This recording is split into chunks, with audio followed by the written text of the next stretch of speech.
As John talked about, gibberella ear rot is the main concern when we're talking about vomitoxin.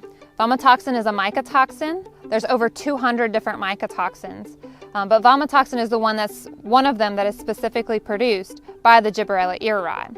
And it favors alternating warm and cool temperatures during that growing period, the same ones that favor pollination. So what happens with livestock when they're fed corn that's contaminated with vomitoxin? Normally there's a sharp decrease in feed intake, which in turn lowers that growth rate.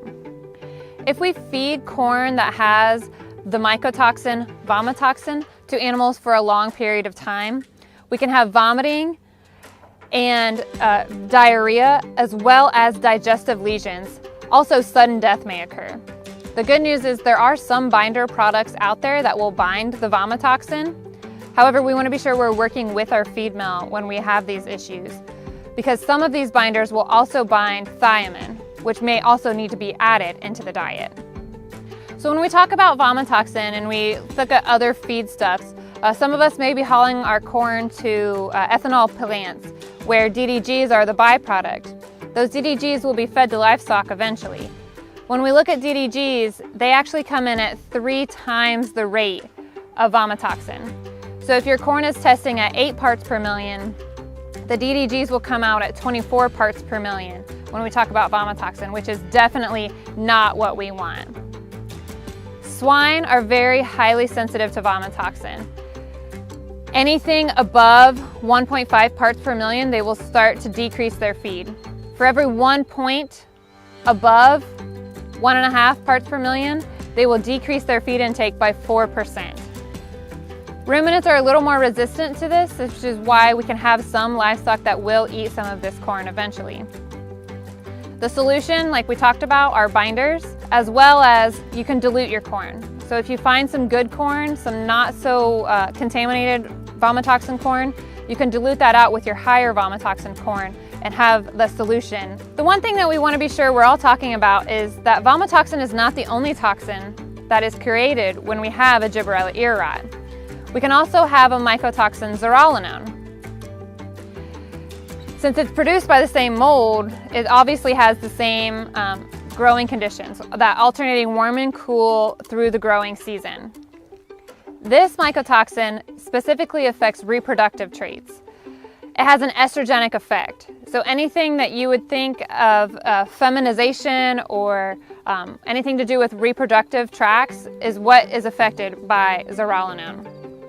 If we feed it at lower rates, we could have some prolapses, we could have anestrus, which is when those cows or sheep or goats or pigs aren't cycling, they're not having their normal reproductive cycle.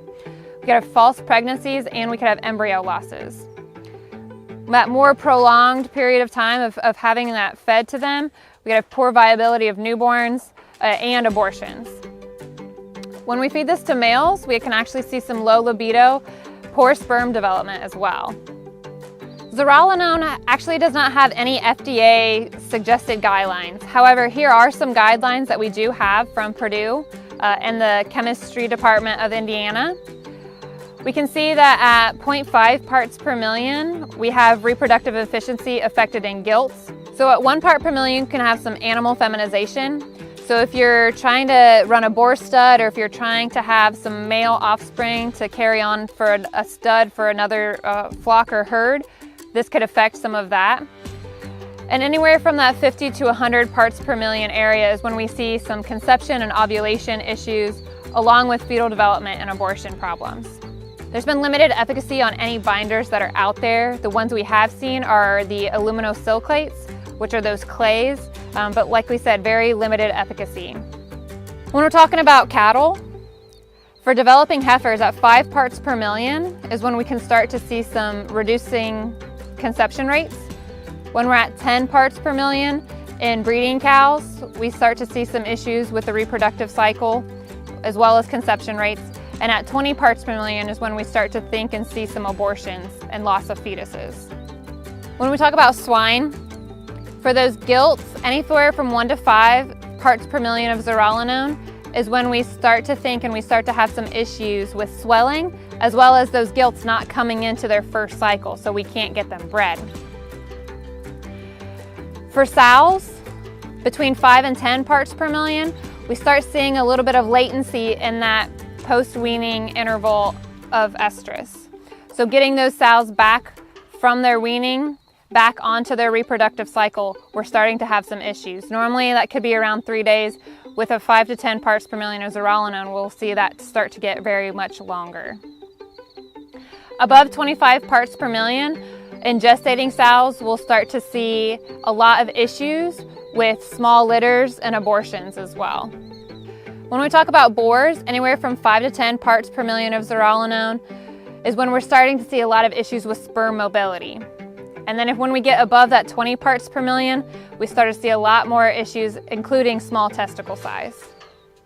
Have you ever wondered what happens when they actually test your corn for vomitoxin? You're about to find out.